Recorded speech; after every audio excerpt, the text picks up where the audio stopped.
Just like that, we're live. We are. I didn't realize you were going to try to come in and say something. I'm just greeting our wonderful viewers. Greeting wonderful viewers. What about the wonderful listeners on the podcast, huh? Well, hello to you as well. Hello to you as well. He still looked at the camera. Let the record reflect. He still looked at the... See, I sound like I've been watching too much of the Trump trials. Trial. One trial, plural. But we're going to get into that. Because one of them is not going to happen for even longer now. Ruining story stealer. Spoilers. Spoiler alert. My goodness. It's like they haven't even been paying attention to the news. Well, welcome to Unauthorized Caucus. It is, in fact, Thursday. It is noon, and as Mesa now remembers for sure, it's caucus time. I'm not going to give him the chance to mess that one up again. You may not remember. I do, though. It hurt me. Cut me deep because you didn't know. I already said it in the chat. I know. I noticed that. Our Rumble viewers will know that I have atoned for my crimes from last week. Atoned for my crimes against caucus something. Crimes against caucusness. But anyway, welcome on in. Thank you for being here, and we are looking forward to a packed show today. We got just a couple of handful topics that are a big deal, and there's a lot of different directions you could take that, but we're gonna take it a lot of interesting directions as well. So welcome on in. Unauthorizedcaucus.com, pardon me.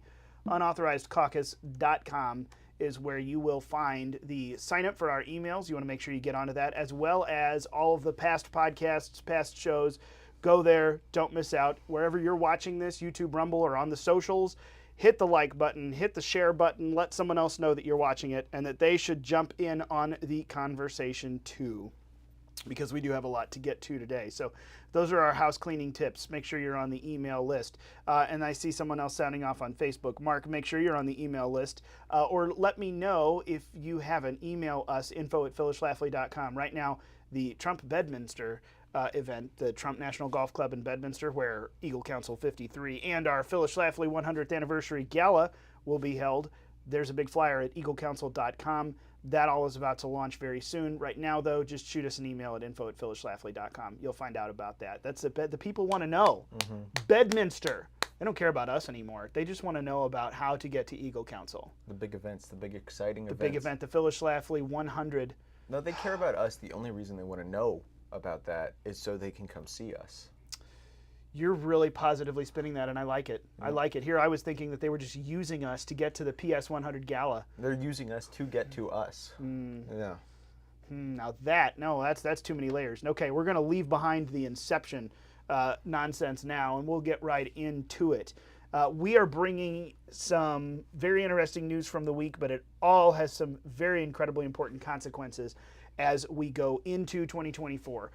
3 topics in particular, so do make sure you hop into the Rumble chat is where it gets really lively, because there's always a lot of good discussion there. Sometimes they don't even pay attention to us. It's just its own separate discussion, but I think today that they will. Today they will. Go ahead and drop your hottest takes in the Rumble chat. Let us know what you think. If we're missing something about this news, if we're missing some spin, if we're missing the objectively correct take, let us know and give it to us. And if you give us the wrong one, we will respond. Sounds good. Well, let's dive right in. Trump trials. We didn't talk about an order, so I'm just dictating the order. Is that okay with you? That's good. That's cool. Good. Trump trials. Now, there is one ongoing trial. We just entered week 4 of the hush money trial. Now, just in case you needed a quick recap, this is the one in New York City. This is the one with prosecutor Alvin Bragg, who got elected saying, "You elect me, I'll prosecute Donald Trump. Doesn't matter how, we'll figure out some way." And then the hush money trial is the one that has come to fruition. Donald Trump supposedly accepting invoices and paying someone to be quiet. Now, I noticed a lot of people didn't realize this at the beginning. Who does this revolve around? Stormy Daniels, to which the collective audience groans, still talking about Stormy Daniels. That's what this is, though, supposedly the hush money payments. The short version of this case is that this week the prosecution continued to put people on the stand that I don't think that the Trump legal team could have asked for better. Yeah. I mean, Stormy Daniels took the stand, and at some point through some profanity-laced, "I'm not going to give that orange man any of the money." It turns out she owes him money, and she did sign an agreement to be quiet about whatever she was trying to claim about, even though she technically owed him money. It is a mess, and she has destroyed her credibility as a witness. So like no longer does Trump look like And bad she's man. the subject. Right. Yeah. So, Trump bad man shelling out money to keep people quiet. Apparently Trump is like, look, I'll forgive your debts. Would you just shut up and go away? Yeah. I mean, maybe I'm oversimplifying, but it looks like that's what happened, and that's what they're trying to prosecute him on. So the more that has come up on the stand, the more that this case has just hilariously spiraled out of control. I'm pretty sure the Trump cross-examination team's just been like, we're fine all week. Yeah. We're okay. That's good. We've made our notes. But that's essentially what's happened there. And I'll remind you, this was the lowest on the priority as far as polling with American voters. What do you care about Trump getting indicted for this, charged for this? If he's convicted, would it change your opinion? This is the one case that was just bottom of the barrel. No one really cared. Already the weakest case, already the case where they were taking the most liberties with their legal interpretations. Obviously the first one to do that. Yeah. I mean, we already talked about, what was it, 2-3 weeks ago, about, how they completely upended the way statute of limitations works just to try to make this case work. Also, it has the interesting dynamic of Trump deciding how much he's willing to pay for each Truth Social post, which is just hilarious. It's you can't put a price on a tweet. Well, he can, and Judge Merchan has put a price on his truth posts, and Trump says, "Okay, I accept your price." Yes, very carefully crafted truth posts. $1,000 a pop. $1,000 a piece. Is this one worth 10 grand? Maybe it is. I tell you what, there's not a whole lot. But you mentioned, by the way, the statute of limitations. There's not a whole lot more to say about this. And honestly, the other two Trump cases, it's a pretty quick thing to work through. But with this one, did you see that the guy, the state senator in New York, who actually originally voted for and pushed through this this law that stripped back and allowed them to remove the statute of limitations so they could get Trump, he has now been accused of rape. And now he's saying that his law that he got through to make sure they could get Trump is actually unconstitutional and can't be used against him. So oh my goodness. I think this may be the record for the fastest double standard I have ever seen pulled by a Democrat politician. That one makes me laugh. How funny would it be if he fought in the Supreme Court to get the law that he put in place overturned? Yeah, and that's that. Which would save Trump. Exactly. This is so State funny. Senator Kevin Parker argued in court earlier this month in a filing that the Adult Survivors Act, a law he supported so they could get Trump, is now unconstitutional because he's being accused of rape. So yep. There's no commentary. That just stands on its own. Right. There's your side note, folks. How quick we are to abandon it. Before the trial, the reason we got this thing through, the trial's still going on, but now we're calling it unconstitutional. Not to me, only to him. Orange man bad, not me, Kevin Parker says. With enemies like these, who needs friends? Oh boy. I mean, we still need friends. With prosecutor like these, who needs defendant lawyers? Our enemies are powerful, but they are also mentally disabled. I don't want to say a word that would get us in trouble on YouTube. Mentally slow. It seems that someone didn't think about something. So anyway, instead of hamster wheels, they've got snail wheels, and those snails are just creeping along, and it's boy. no, maybe this law wasn't such a good idea. Well, and by the way, Michael Avenatti, did you see he came back into the limelight? He was writing a letter. He basically says Stormy Daniels is a hack. She's falsified records and is committing fraud so that she can avoid paying Trump. He's basically the imprisoned. Is he disbarred? I think he was disbarred, wasn't he? I think so. The disbarred, imprisoned, defunct lawyer is now accusing someone else of being a fraud. So the fraud is yelling fraud at the fraud, and they're all trying to get Trump. And at this point, it's apparent the only one who hasn't done anything fraudulent here is Trump. Right. At least that's what it looks like. Anyway, Michael Avenatti had to sneak himself back in there, not let Stormy Daniels get all the press about Trump. Sorry, I cut you. Were about to say something else. Yeah, well, I was also... Trump's about to hit the maximum of his, trial-y subscription to posting Truth Social posts, which I think is $10,000. You're not allowed to pay more to the court than that. And Judge Merchan is Merchan? What's the worst way to say it? How is it correctly pronounced? Because I want to go the opposite direction. Shouldn't we just put a flourish on it? Merchan. Judge Mechan. Meechin. Judge Meechin. That sounds Midwestern if I ever heard something. Judge Meechin is saying, okay, well, $10,000, you know, that's kind of the limit. I might have to put this guy in jail. And at this point, like, the prosecution is kind of like, hold up, like, this is not, no, Yeah. stop. That's going to totally derail the case. And it would be, as we talked about a few weeks ago, one of those flashpoint moments, like the mugshot, like the Mar-a-Lago raid. Calm down, coach. Like the Mar-a-Lago raid, these moments that make people think, wow. Because I think that I said the other day to you, Ryan, that the mugshot was like 100 campaign rallies. Putting him in jail might be like 1,000, because then he could really, you know, kind of start doing that Martin Luther King Jr. type thing. Because people talk about, you know, we still read MLK's letters from the Birmingham jail. Yeah, I got it. Birmingham jail. You're committed to this now. And those are, you know, I went to Hillsdale. Those were like a part of the American Heritage Reader. They are part of our American heritage. You know, they are kind of a critical text in the civil rights era of our nation's history. And I think that if they put him in jail in 50 years, our school children will be reading Trump's letters from the New York jail. And where he's talking about the Constitution and how the Constitution is so much more important than him, because he said he's not afraid to go to jail. I think he kind of wants to, because he knows how good that would be for his campaign. I think so, which is to your point, the prosecutors are at this point, they know, I think, very well what that does. Right, because they're trying to make it slow and boring, because that doesn't draw attention to it. Because like Trump can just use a Streisand effect to his advantage in all of this. They're trying to keep him off the campaign trail. Slow and boring, and get fewer eyes on it. They don't want people to talk about this. They don't want people to be like, oh my goodness. They want to slowly just whittle down Trump in the hopes that they can cripple him before the election.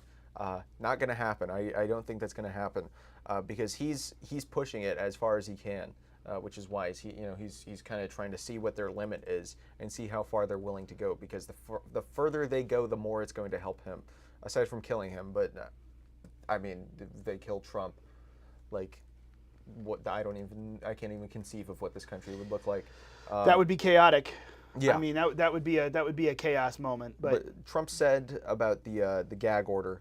I have to watch every word I tell you, people, because this judge has given me a gag order and said you'll go to jail if you violate it. And frankly, you know what? Our Constitution is much more important than jail. It's not even close. I'll do that sacrifice any day. And that is my president, a president that is willing to give up life and limb for the Constitution. And I mean, that's, you know, you could argue, this is one of those points where you argue against any of the folks, oh, he's just doing this for attention and it'll get him, you know, more famous. And this, I look at it and go, how much money has he lost off of his net worth? Like, we all know, we saw this bump that came from the Truth Social sale, Trump Media, or whatever the company, the parent company of Truth Social is. I forget the name now. But inarguably, he was more well-liked, he was more broadly liked, and he was much more wealthy than now. He has done all of these things to his disadvantage. So when someone like you says, and I mean, I'm not criticizing you, just hear me. When someone like you says, you know, that's my president who's willing to give up life and limb, a bunch of other people I know, the full TDSers who just can't, the Trump derangement syndrome, by the way, the full TDSers who just can't get him off their brain and hate him with every fiber of their being, or, well, he's just doing this for self-glorification. I can't find any factual, logical, reasonable concept where this has benefited him. His running for president, being the president, and now clawing his way back, trying to get there. Giving up and going home with whatever he's got left is about the best he could probably do. But he won't stop. This isn't for power and glory. Otherwise, I mean, they could say he's trying to be a dictator, but again, you tell me at any point something he has done dictatorial, and at every point I'll show you, nope, that's the Biden administration. You're describing the current guy who's using power in an authoritative and raw fashion to just run roughshod over his political opponents. Right. I'm like, this isn't a Trump fan club thing for me, but I think there's no argument to be had that he's doing this for himself. Right. There's just none. I can't find a single one. Right. Just being honest, I can't find a single one. And to your point, I think he should. He wants to go to jail because you are absolutely on the money. They want to slow walk all of these. Now, they don't want them to start after the election. They want them all before the election, which is the problem with the other two that we haven't mentioned even yet, and we're how many minutes in? I didn't realize this would be the long one, but Yeah, they want Yeah. to slow walk it, but that's the point, is to keep him off the campaign trail, to keep him quiet and in the courtroom. He goes to jail. What did you say yesterday? That's worth 100 rallies, Yeah. at least. Well, the mugshot was worth 100 The rallies. mugshot was worth 100 Going rallies. to jail would be Going worth to jail 1,000 is rallies. probably the election itself. He wins. Yeah. Because that's unprecedented. Even a bunch of people out in the hinterlands of, I don't really like Trump. That's over the line. I mean, Mar-a-Lago was over the line for a bunch of people. Tucker has said that over and over again. The mugshot was over the line. Going to jail for this will be over the line for a bunch of people. I hope he does. Let's talk about the Mar-a-Lago raid, because that ties into the documents case. Yes, the documents case. So, the judge released a couple of interesting documents, I think some of this may have been leaked. Well, the judge unsealed some documents. Unsealed, showing, yeah, that the FBI was having, quote, loose surveillance of Trump's plane prior to the raid, as well as once they did the raid on Mar-a-Lago,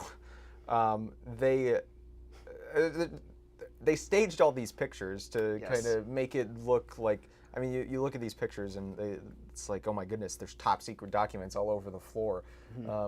It looks very cinematic, and they did that on purpose. And doing that on purpose means it's evidence tampering. If this is evidence in a legal case, and if this is like the main evidence, the case is about the document handling. And so when they tamper with the documents, I mean, like now the FBI mishandled the same documents. Yeah. And so the trial has to be delayed indefinitely. Because of this. This all just came out Friday evening last week. There was a motion. Trump's co-defendant, I can't pronounce his last name, Walt Nauta? Nauta? I don't know. Walt Nauta is Trump's co-defendant in this case that special counsel Jack Smith, government attack dog, is prosecuting. He made a motion to extend a deadline for disclosures. Related to that, they had this exchange of motions, and in a document filed late Friday with the court, Jack Smith, special counsel, had to admit the FBI messed with the boxes containing classified documents. Mishandling of classified documents, literally the thing they're prosecuting Trump for. The documents they seized, they mishandled them and couldn't be sure of the order of the placement of the documents. And these guys, this guy's attorney, noted these are different order than when we first saw them compared to now how they've been submitted in discovery. And Jack Smith had to respond, yeah, we got them mixed up and moved around a little bit. That's evidence tampering. Right. So Judge Eileen Cannon has literally, I think the word was in her ruling, indefinitely postponed that trial. Period. That one's not happening before November. Right. Because the FBI admitted in a court filing that they mishandled the evidence. Well, there was already almost zero chance that was going to trial before November, but now right, but now it's just in the ground dead. I mean, yeah, this cold, might never 6 happen. feet under, 12 feet under. Yeah. This one's toast. Because I mean, they did the thing they're trying him for. I mean, it's not exactly, because there's a difference between like. Why are you here, sir? For mishandling documents. Donald Trump did it. Well, where's the documents? We're kind of waiting on them because we mishandled them. That's exactly what happened. Yeah. Boy. I mean, it's like mishandling in a different way, but it's still, the irony is. There's so much irony in these cases. I mean, there's the guy, the state senator who passed that law that is now trying to get rid of that law. There's the documents tampering by the FBI. This is insanity, and it's kind of a hilarious insanity. We're getting some like happy news. This is not one of those weeks where it's like, oh my goodness, the world is crumbling apart and Western civilization is dying. True, but at least we have some brief moments of levity. Well, and the thing is, I think that what you and I both know, what a lot of conservatives know, this is bringing out to the rest of everyone who sees, oh wow, this really is a double standard. What I forget what the principled name was that Ed gave to it, but every time the left accused the right of doing something, it's something that the left is doing themselves. Right. But they're always going to screech about. So whenever they're like, you racists, well, guess who's actually racist? Yeah. And I forget, Ed had a name for it, and it was was it the Tucker principle or something? I think it was something that came about with one of the things they were accusing Tucker or some famous right-winger of. And it's like, you guys are the ones who do that. Literally, actively, right now, in this situation, you're doing what you accuse everyone else of doing. And in this case, these cases, I think that this is finally an opportunity. Some of us feel justified that, see, I told you. And I think a lot of other people are going, oh, yeah, they're the ones doing what they're accusing Trump and his associates of doing. And the double standards abound. Thank you, Right. Kevin Parker, New York State Senator. No, Right. no, that law applies only to him, not me. Yeah. But the double standards, I think, need to be shown in a clear way because it emboldens Trump's base. And I think, to the point of a lot of conversations we've been having around these hallways this morning, there is a squishy middle of people who kind of want to vote for Trump or don't want to vote for Trump, but they could be persuaded.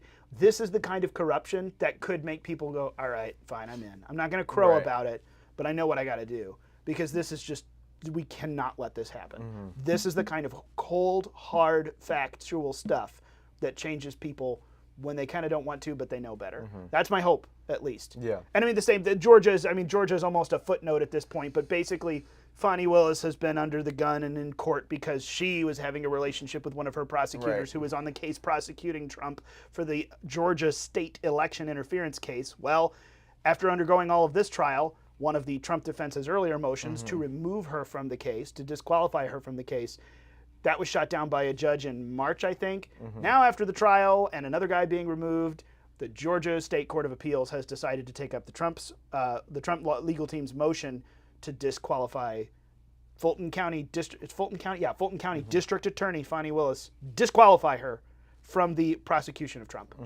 That's going to be a bit of a death knell to that case. Yeah. I mean, if the district attorney is disqualified from it, it's not that they couldn't continue, but come on. Right. That's like a nail in the coffin. Maybe not the last one, but a few of them. So that's what's happened in Georgia. And those are the big three: hush money, Georgia, and documents. There's other stuff, but those are the big three, right? As far as Trump trials. Yeah. Well, and there is some extraneous stuff. Isn't there another New York one? Or there was another New York one. You're not talking about the defamation, the civil stuff. No, yeah, no, I was thinking about the fraud one. That one's closed, though. Yeah, that's right. The fraud one is closed. They fought over the bond. Oh, and the adult survivors. I'm sorry, that didn't have to do with the hush money case necessarily. That one was the E. Jean Carroll one that they passed a law to be able to remove the statute of limitations. But I think that did play in. I'd have to go and double check this position just to be completely transparent. That one was intricately tied in with E. Jean Carroll's defamation case about Trump not being nice to her in the past, but I don't remember how the hush money thing came through. That's a state law one. But anyway. There's also the federal election interference case, but that one's really waiting on the presidential immunity decision by the Supreme Court. Right, which is at this point looking pretty solid that the left won't get their way, which they just want, the lower district court had said, no, there is, they almost went so far as to say there's no such thing as presidential immunity, which was way overly broad. Thank you, because it opened up the Supreme Court, even if they don't want to come out and just defend Trump, the Supreme Court at least has to go, yeah, that's not an accurate ruling. Right. Sorry. That's overly broad. Nixon v. Ferguson, I think. Like there is precedent here where the president does have, so we got to split some hairs. Was this official or personal, et cetera, and so on. And whatever it is, it's not going to just be the big, broad, sweeping, yeah, Trump bad man shouldn't have said so. And that's still to be determined. But we won't have a Supreme Court opinion on that until potentially June. I would assume that we're probably going to wait till near the end and get it in June is my guess. But we'll see. Maybe it'll be early June. That we have something from them. So there's your Trump trial, the wind-up Trump trial thing. There's a lot happening, and a lot of major consequential things happened this week on 3 of the major Trump trials, and that's just gonna these have huge implications for the 2024 elections. Next up, what we wanted to talk about is Title IX. Some changes to Title IX. The slow march of LGBTQWERTY 1 2 3 4 5 plus minus exclamation mark $, all whatever your gender is. That's what the plus is for. Oh, I thought that was its own gender. No, the plus is just for all the stuff we haven't thought of. Gender is addition. The plus is like a little asterisk, and then in parentheses it says, and all the other perversions. I'm sorry, did I say that? Yes, I did. No, it's true. It's true. It's true, because I said it, because it's true. So the Department of Education said, okay, Title IX applies to all sorts of sex discrimination, which includes, any sort of transgender, this or that, like boys wanting to go in the girls' bathrooms, boys wanting to go in the girls' locker rooms. Probably applies to the weird stuff like a kid thinking he's a cat and wanting there to be a litter box in the classroom. That just sounds horrific. But I've heard of that happening a few places, which this immediately calls to mind Phyllis's ERA fight, because she pointed out that in the ERA it said a similar thing, no discrimination based on sex. And she said, okay, well, this is not saying like you can't discriminate men and women. It's just saying no discrimination based on sex, which there's problems if it was like, oh, no discrimination based on men and women, because we all discriminate based on men and women purely by just like, deciding if you are one. Yeah, well, no, not that. Deciding if you want to marry one or not. Valid, yes, valid. Yeah. But Phyllis pointed out that, okay, well, if we just do this on the basis of sex, like no discrimination based on sex, that's just going to open up us to all sorts of weird gender ideology stuff. And she was correct and way ahead of the curve on this stuff, because now in 2024, they're putting this into law. The Department of Education is, and it is exploding out this crisis in the exact way that Phyllis predicted. Absolutely. And this is, we saw this before with what was the ruling specifically on that Neil Gorsuch sided not with the conservative bloc and got people up in arms over it. That was basically there are, of course, Title IX was passed in 1972. So let me back up a second. Title IX is a product of the era of second wave so-called feminism, that radical feminism that immediately succeeded the 1960s. This is a product of it. The ERA fight was a product of it. These were all the same year, 1972, that they flashed off. But this is Title IX. What does it do? Title IX is the thing that that protects. Long story short, wow, some of my links have disappeared here. Girls play sports. Right, but that's the thing. Title IX is the thing that bans sex discrimination against students, employees, etc. at schools, colleges, universities that receive federal funding. This was a huge thing for the left, for the left's pro-feminist, girls in college, girls sports, this and that and the other, protecting women. This was one of the big liberal protect women things, big victory, yahoo. And now, just like so many other key places where no discrimination on the basis of sex shall exist, this one is being reinterpreted. Thank you to the enforcement agency, not the interpretation agency, by the way, the Biden administration. This one is being reinterpreted so that no discriminating on the basis of sex, none of that, doesn't just mean male or female. It means all of the things. Right. And the problem isn't even just that we are opening up the interpretation of what is or isn't female and male. The problem is we're opening up the interpretation to orientation, which quote unquote, which again, I'm weaving in and out of the left's words here. Don't hear me adopting any of this terminology, but that doesn't even have anything to do with the biological fact of what you are. That has to do with attraction, which is completely irrelevant. Right. Completely irrelevant. This is why people got so hacked off at Neil Gorsuch for going along with this opening of no discrimination on the basis of sex, because that's referring to what you are, not who you like. Right. That's a totally separate conversation. Right. One worth having, but not what this is about. Right. It's on the basis of sex, not sexuality. Exactly. So what they've done, not only are they absolutely destroying this Democrat milestone. Birch Bayh is the one who wrote the 37 words of Title IX, this Education Act of 1972, of this part of it. They are destroying one of the pinnacle pillar moments of pro-feminist liberalism. We passed this, and now it's been gutted. Not only because if you think you're a girl, you count, which isn't based in any sort of fact, but also if you like X, Y, and Z and this and that and the other, these somehow conglomerate glob count into this equation. Like, you have just destroyed, essentially, this entire possibility of protecting anti-woman discrimination in federally funded schools and colleges and employers. Gone. Toast. Where are so my question is, where are the feminists? Where are the feminists screeching and yelling and banging against this? Because this is a destruction of women's rights. Right. Well, they've already been browbeaten. This is the new leftist darling. So, J.K. Rowling, shut up and get out of the way. Yeah. That's welcome to this is what's happening. Right. And the she's TERFs just the latest. Have been crushed.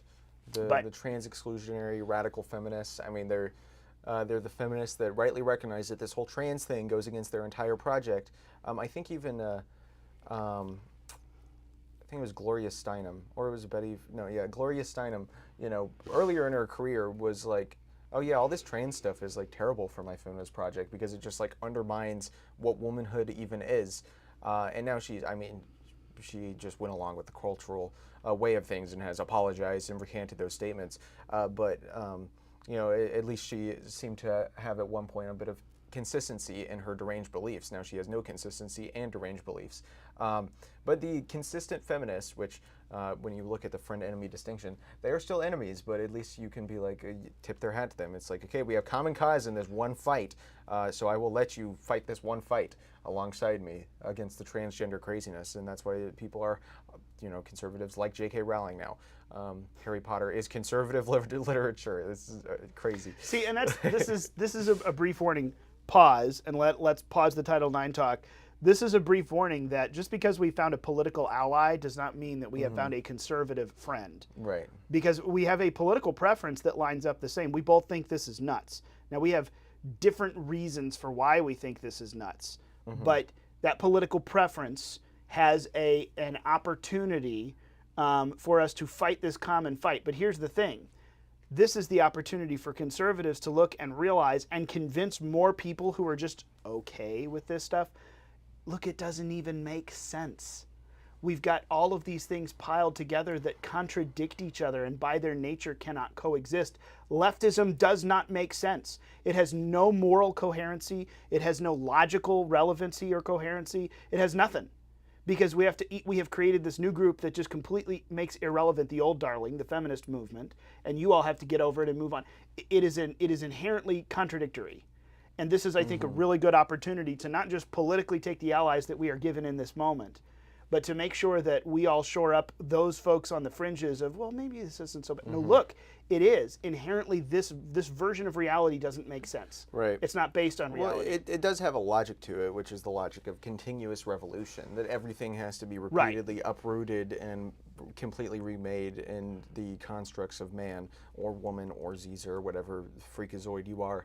But, once they get to the point where they have successfully dominated society, if the leftist logical mode is just continuous revolution, they're just going to have to uproot old leftist projects and put in new ones. And that's just what's been going on for the last century. But there is a stand against this. The TERFs might be silent on this, but Republican governors are not silent on this. Right. 22 Republican-led states are suing the Biden administration over this change from the Department of Education in Title IX rules. Yeah.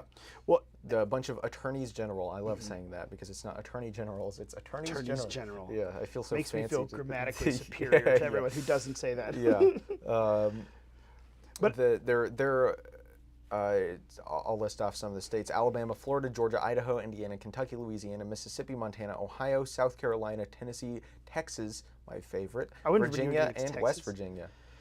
It's big, because this does, the reason states are going after this is because, Title IX, federal funding into schools, which are in all of these states, this is the new redefinition, the sweeping redefining of Title IX rules is going to upend free speech. It is going to upend the rights of parents.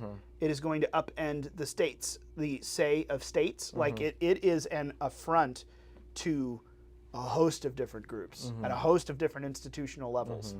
And this makes school choice and vouchers even worse. Yes. Because if you start, because I know there are a lot of conservatives that like that, but if after this, the left might kind of start letting up on that, but it's like, okay, now you've gotten a subsidy or a voucher for homeschooling your kids. This also means that, okay, well, your kid says that he's trans, that he's a little girl. Okay, well, now we can take him away and we can punish you because you violated Title IX Civil Rights Act of 1972. This can reach into a lot of different places and really start to hurt people, really start to strike at the hearts of families in worse ways that our screwed up laws already do. We're going to become more and more like Canada in that way, with just these deranged laws. This is so we're all clear here, because this gets a little fuzzy. The logical progression of that, when the right wing says, when we say, this new sweeping change to Title IX rules is a way to browbeat education at every level into following the woke agenda that government puts down. We say that. How do we know that? The progression goes something like this, and this is a great example of quote-unquote sex-based harassment under Title IX. Under the new rule, you can have a middle school student that tells his teacher, a middle school student that feels like his sexual preferences or identity or whatever you want to call it is not being properly hidden from his parents by his teacher. Well, that could now be treated as a Title IX investigation. So what's that school going to do? Everything possible to not violate Title IX and lose their federal funding. So we're going to go along with all this stuff, and we're not going to tell parents, and we're going to say yes, and we're going to affirm this and that. Whatever the thing is, we got to say yes to it, or we're going to lose Title IX federal funding. So, I mean, there's the stick and the carrot. That's how that works. But the problem is that these regulations, these state that sex-based harassment, some of the new ones, the new regulations of Title IX, I'm trying to be very clear here, state that like sex-based harassment flashpoints that occur outside of school could be construed as Title IX violations if the behavior contributes to hostile environments at school. Entree, parents at home potentially getting locked up. Like you have a problem with your parents because they don't accept the nonsense plus person that you've decided to try to become, even though you're not. And all of a sudden that becomes known at school. It comes into a hostile environment at school. Your parents have violated Title IX. It's not just that your school might have Title IX on the line. Now parents are in violation of a Title IX rule. This is a whole, like, well, what's that going to look like in federal court? I don't know. This is a huge, huge, huge deal. And the Biden administration has doubled down on, we are going this direction. There's no, this has too many tentacles. So if you or somebody you know lives in a state where this is in full effect, I think it's always good when the left kind of, tries to introduce these breaks with reality into law to accelerate the absurdity of them and kind of use and abuse them as far as you can to, break them. Like some people I know put themselves down as non-binary on their car insurance, even though they're, completely conservative. But it's just because you have to pay less, So it's like, why wouldn't you use this leftist insanity to your own benefit? If start identifying as something ridiculous, something that like puts some demand on the school, or like say that your like gender is homophobia or something like that. And, see what they do. See what they try to do about that. I mean, maybe that would work. There's ways that you can like abuse this because they've put protections on your feelings. They've put legal protections on unverifiable claims you can make about yourself. So start making some ridiculous, unverifiable claims and do it in a way where it makes demands of teachers, administrators, the county treasury. Like make this law hurt them in ways that they don't want it to. And that because they're coming to make the law hurt parents. At the end of the day, this does have to do with federal funding and controlling education even better in a tighter ship all the way down to the state and local level school districts. We talked about that, but I mean, this is to control parents. I saw one more thing here that one of the issues that is raising the ire of people is a direct quote talking about how, if someone claims that a child claims that they're unhappy with their parents, and they are questioning her decisions or his decisions or whatever it is, the school is given some flexibility to interpret the parent's belief in biological reality or something similar as a Title IX violation. So the regulations pay lip service to parental rights by name somewhere, but the reality is there are other places that say things like your schools are instructed to coordinate with a child and quote and their parents as appropriate on a case-by-case basis. So basically, one more place now, federal law, federal rules and statutes are saying that it is not necessary for a school to involve parents if the parents are against what the child wants, and the child obviously reigns supreme or something, which isn't even true. It's the administration that reigns supreme. But I mean, it's written in now that you don't have to consult your kids. You don't have to consult your kids' parents on something. I mean, this is a dangerous place to be and worth states standing up and parents standing up make it hurt them, to your point. But this is another one, because I know it's one of those big nebulous things that a lot of people don't quite always like to connect the dots on, but it gets pretty nasty after you look at it. Right. So it's plainly this is just plainly illegal what they've done. It ought to be. And states are trying to make it that way. Right. Back so to your accelerate it and make it problematic. Identify as like a crane and demand the school brings you barrels of oil. And say, like, my gender is like a dump truck. You know, I need you to bring me dirt. Like, you do stupid things. Like, how can they say no? How can they say no to that? If reasonability is not being listened to, then be unreasonable. That's the thing. We have reached that point now where it is a valid response to. Fine, if that's the way you want it, then here. And well, you can't do that. Why not? Fine, you explain to me why not? Because I'm done explaining to people why yours doesn't make sense. Yeah. You explain to me why my nonsensical thing doesn't work. If the left's going to change the rules, just use those rules to your advantage. We're in an era of unconventional warfare now. How do we beat the left? It's not always going to be a traditional answer. This is a good opportunity for kids to join the fight. That's true. Yep. That is true. That is absolutely true. Last thing on our agenda today that we wanted to get to, which we still have time to do here. Here's an even better idea. Oh, we're going back to it? No, I just have like this is an even better idea. We need like entire boys football teams. Just like the high school football team just saying, we are all girls now. Lady Ballers. Yeah, do that movie in real life. You know, if you're not familiar, the Daily Wire produced, and it's not exactly a family-friendly movie per se. It's an adults thing because it's obviously dealing with some interesting stuff. This allows you to get away with that completely. Right, but I mean that the premise is a men's sports team that sucks and can't do anything. So we can be a women's sports team? Great. And I mean that's there you go, premise in a bottle. That's what the movie's about. Well, guess what? That's actually according to the rules that these people are setting down.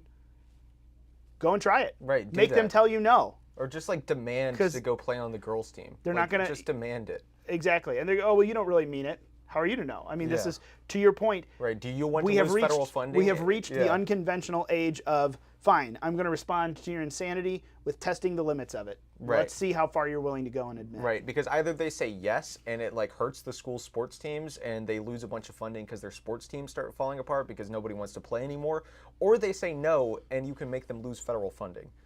So either way, use and abuse this system. There you go. And while you're at it, win a girls' golf tournament or something like that. It can be done. It's the way for mediocre male athletes to become somebody. Yep. Is to be a girl. Yep.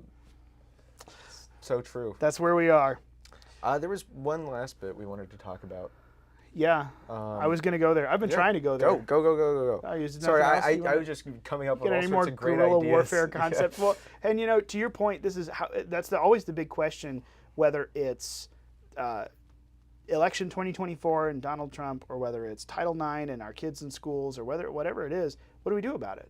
What do we do about it? Well, I'm not saying not to call your congressman. I'm not saying not to call your school board member. I'm not saying not to run for school board.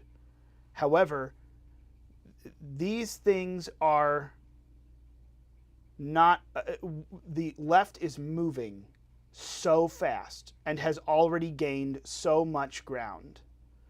We must consider every form of resistance and opposition available to us, i.e. welcome guerrilla warfare. It's not just the same. I'm not saying to stop doing the old things, running for office, writing your office holders. Don't stop those things. But we have to recognize this may not be enough. Pushing the boundaries and breaking their nonsense may be one of the things we need to consider. Even if it's outside the wheelhouse of how we as conservatives typically behave, I think that it's a very important way that we realize we have to do things differently, because what's on the line? America. Well, I don't like to do it that way. Yeah, but I want my country. I need my country. We have nowhere else to go. So what are you willing to do? I'm not ever telling you to break your morals or conviction, but just play by a different set of rules and beat them at the game that they're trying to manufacture. Fine, I'll beat you at your made-up rules too. Right. That's a very real thing that faces conservatives in America now, because we're losing, and we keep losing. And there's a lot of reasons for that. It's not like this is the sole one. But anyway, speaking of Americans and winning and losing, and non-Americans and winning and losing, Back to Donald Trump. No, I'm kidding. Although it was him first, Congress is trying to put the citizenship question back on the census. You'll recall the Trump administration tried to do this and had what was tantamount to a knockdown, drag-out fight with the rest of the executive agencies and ultimately the courts, and a citizenship question was kept off of the census. Are you a U.S. citizen? Pretty plain, but we have had a lot of words about that one little plain question. So the House last night passed a bill that started this week in committee, I think. It was just this week, right? They moved fast. They were booking it. Yeah. To put the citizenship question back on the census. It's not like you get kicked out. It's not like anything happens to you. We just want to know, hey, thank you for giving us all this information about who you are, how many of you there are, and where you live. Also, are you a U.S. citizen or not? No, I'm not. Great, thank you. We have put you into the census. We are moving on. You know why that matters? Apportionment, reapportionment of congressional districts and electoral votes in the states is based upon census data. Data, what's our use there? Data, I don't care. Well, you've been the one who wants to pronounce certain things certain ways. Dodo. Census data. Yeah, that's there good. You go. The census data is the basis for giving out congressional districts, the lines of congressional districts to an extent, because there's a lot of gerrymandering and the different things that goes into that, but giving electoral votes to states.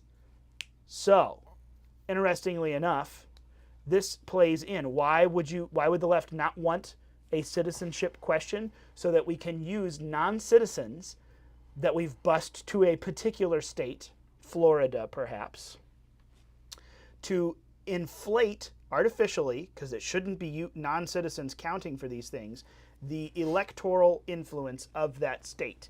Also, by the way, we're bussing them in knowing they're going to become blue voters, knowing that we are going to artificially enhance and blow up Florida's electoral vote count and then flip Florida blue. Simultaneously, all of these things happen. Right. It's important to know at a very basic level whether or not you're a U.S. citizen. Now, it's very disingenuous the way that this is being talked about. I know that kind of goes without saying, but I've seen that the moderate and the lefty versions of the articles, will the GOP be able to keep non-citizens out of this census? No one's keeping anyone out of anything. It just matters. We like to know how many people are here, and then we need to know how many people are citizens because, great, welcome on in. I'm glad you're here, immigrant. This is kind of how we've always done things, but we count this based on that. So we need to know if you're part of that or not. Except I'm not glad they're here, and I don't want to count them. Oh, well... You're being too conciliatory. I'm not necessarily, because you could call me old school on that one, but I don't have a problem with immigration in and of itself, inherently. But I also I have a problem with the way we're doing it now. And obviously illegal, that goes without saying, but the legal immigration situation needs to be paused, in my opinion, completely for an amount of time until we establish a better and different system, and then brought back into some sort of regulation. And then also it has to include assimilation. Otherwise, we shouldn't do it at all. Right. Because we're not actually bringing, these aren't immigrants to the United States. These are invaders, to your point, that are changing the United States. And you can't assimilate into a country that is completely diverse and just made up of all different countries. I know. So that's why I say, as a broad point, sure, fine. I don't have an issue with immigrants. Come on in, and we want to know that you're here, and we'll count you. Like that, the census is fine for that purpose. But it's super easy, very basic. Doesn't even have to go into this discussion about immigration, which you and I do ultimately agree on. You're just more curmudgeonly than I am. Yeah. On this one thing. As a rhetorical tactic, if you're discussing it with somebody who you think would be amenable to your position, what you're saying, yes, that's the best way to say it. I'm just not an amenable person. You're not. Especially not to libtards. One of us has to take the gray pants category back for common sense and decency. So no, we'll get into the gray pants thing at some other point in the future. We're both wearing gray pants. We are, and I wanted to take it away from him because he talked about his gray pants, so I bought gray pants, and then I found out that the line of gray pants that I bought are actually called Mason pants, and I was like, well, shoot. He literally does own it. He bought my brand. Little did I even know Mason owns gray pants. Apparently they're his thing only. But this is an incredibly basic. This doesn't even go into immigration, whether or not we should have it, how illegal or legal immigration should look. All we want to know is if you are or aren't a citizen. No one's going to do anything to you. But which section of data we use to apportion electoral votes to the states and congressional districts to the states, which are tied hand in hand, that matters. That should matter. There is no argument against this unless you want to artificially inflate and use non-citizens, immigrants of any status, legal or illegal, to change the electoral makeup of the United States of America. And I think that only your leftists would actually go that far. But a lot of folks out in the middle who listen to this nonsense on mainstream media wouldn't necessarily agree with it, but all they hear is the far leftist perspective of it. So this is an opportunity for us to very hopefully quickly explain a simple, very important constitutional point to people. But again, this is one of those things where I can already see people glaze over when I start to talk about the citizenship question on the U.S. Census. I get a lot of people now who say, I don't care. What's your answer to that? Controversial, curmudgeonly man. How do we get people to care or understand about this? Or do we not? Do we just deport them all? Deport the Americans who say this doesn't matter? No, I mean... What do you think? I don't think people really need to care. I mean, the House is either going to handle it or they're not. Well, this went through. Well, the House handled it. But the House handled it. Yeah.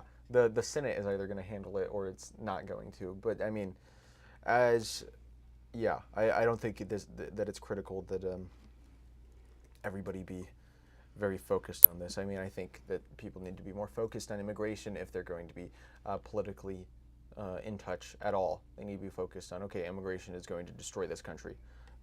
Mass legal immigration is going to destroy this country, as well as illegal immigration. But, getting people, like your average non-politically engaged, but still is like, okay, I kind of care, they don't need to be super invested in this. So there's your answer. Don't try to talk to your neighbor about it. Just beat the ever-loving snot out of your 2 senators on the phone lines and the emails about it and make them vote for this. Yes. Citizenship question back on the census. Doesn't matter if other people understand you. We got a question before we close down here, which I know we're getting close to it. This is going to be over an hour episode again today, I can tell. Oh, wow. I feel it in my bones. I did not think we'd be going this long. I'm watching the clock. Here's the deal. Question. Facebook, I see a comment coming down from us. Phyllis Schlafly Eagles, amazingly enough. Must be another staff member who's using the Facebook account. But it's a good question nonetheless.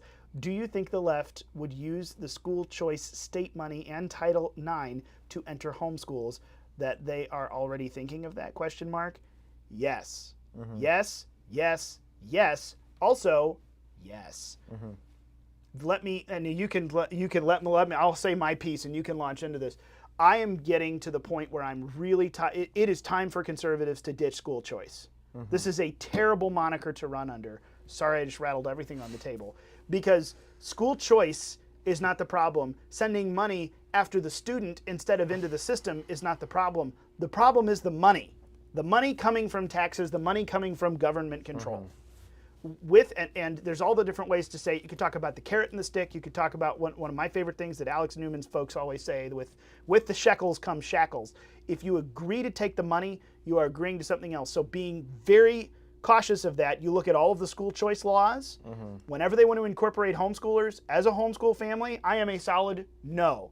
Keep your dang money. I don't want it because I know what comes with it. You're going to come into my home and start telling me how to do things, and then one thing leads to the next, and my children are gone and into the government institution anyway. I've seen how this happens. Do not let your state, under some so-called conservative guise of school choice, which is not good enough, do not let your state enter the field of homeschool and then let homeschoolers enter in ignorance the taking of tax dollars for that. It is not a financial incentive. It is a government money slavery scheme. Don't fall for it. We don't need school choice. We need educational freedom. And as conservatives, we need to really start to shift our rhetoric on that. We just had this knockdown, drag-out fight in Missouri over a huge bill. And tons of so-called conservatives in the House and Senate, oh, this is a good win for school choice. You know what? I don't want your school choice. I want educational freedom. Keep your money and get your hands off. That's a whole different thing than, well, why don't you send money to the students and families directly instead of through the failing schools? Why are the schools failing? Because of who's handing out the money. Right. It's not the schools, it's the government. The government is the root of all evil in this case. Right. Yeah, government money always comes with strings, so if you're accepting government money, you're going to be accepting orders. I mean, I went to Hillsdale, and Hillsdale fought in the Supreme Court on this exact question about Title IX, specifically about Title IX, because Hillsdale does not collect any data on the race and the gender of the student body because they're not going to abide by these quotas. So, you go around Hillsdale, like nobody has the statistics about how many of this kind of student, how many black students, how many white students, yada, yada, yada. I mean, there's few enough students at the college that you can kind of get a sense of it. But then again, I mean, it's hard to count like 1,500 people. But the school doesn't take data on it but that means because they're not taking data on it, the government was like, no, you have to do that because you have to abide by these certain restrictions because we are giving student loans to students who go to your school. So Hillsdale was like, okay, no, we are not going to take the student loans that, like, students are not going to pay us with their student loans that come from the government because that money comes with strings attached. Even though it's going through the students, it comes with strings attached. They're entirely reliant on private donors, but that means that they are free from the restrictions by the government that are from Title IX restrictions from the government, which is what we're talking about today. Because now we are seeing how bad Title IX can get. It can only get worse. Mm-hmm. Don't let the bad people in. And the bad people are not necessarily just the schools. The worst person is the government behind them that's been meddling for so long. I mean, again, don't hear me absolving the school systems, but why are they the way that they are? It's not just because organized education is inherently bad. Anything controlled by the government is going to inherently become bad. This government, as it is now. So that's what I have to say about that. Thank you, us, for asking that question. Yes. But that is a very Good question, relevant though, addition to Title IX because we talked about the one side of it with all the orientation stuff and the preferences and this and that and the other. But the reality is the government money following schooling is just as bad. If you're gonna, well, let's not make it schooling. Let's make the money follow the student. Nope.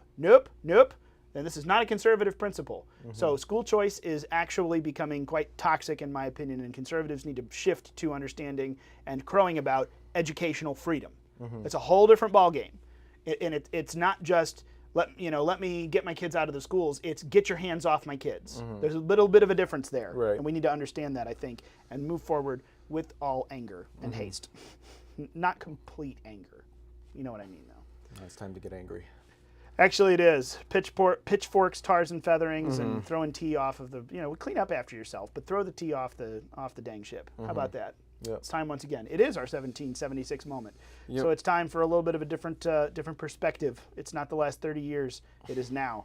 And now is very dangerously close to losing the country we have. Amen. That's it. I got it. Nothing else. USA, baby. Oh my gosh. Thanks, George. All right. It is, I'm sorry, it was my Bush reference. USA chants too much. You've heard it before. Go to unauthorizedcaucus.com. Make sure that you go and subscribe to the email list. You'll get the redacted email in a little bit here with all of the links and resources that we were looking at and considering for information. You can take a deeper dive into these topics. Also there, you will find all the places to follow us, see where the show is going, which, of course, you can do that also on our social medias, Facebook, Twitter, Instagram, Rumble, X, not Twitter, although it's still twitter.com. On your phone. On your phone. I'm not switching over yet. Twitter, Facebook, Rumble, X, Truth. We're on all kinds of places. Go and find us, follow us, share the link today. And also, if you got any podcasty people in your life like we are, we're on podcasts. We listen to podcasts. Mason's becoming a podcast star. He's also very tired this week. A podcast guest. Star. So. You're a radio star. I'm becoming a bit of a co-host, to your point. Anyway. There's a lot of places to go and find us and share the information, and there's a lot of information to share. Don't miss out. Go and look for it. Look up the podcast wherever you get your podcast. Go to unauthorizedcaucus.com. And next Thursday, we'll be back at noon for another one, and it'll be caucus time. See you then. Bye now.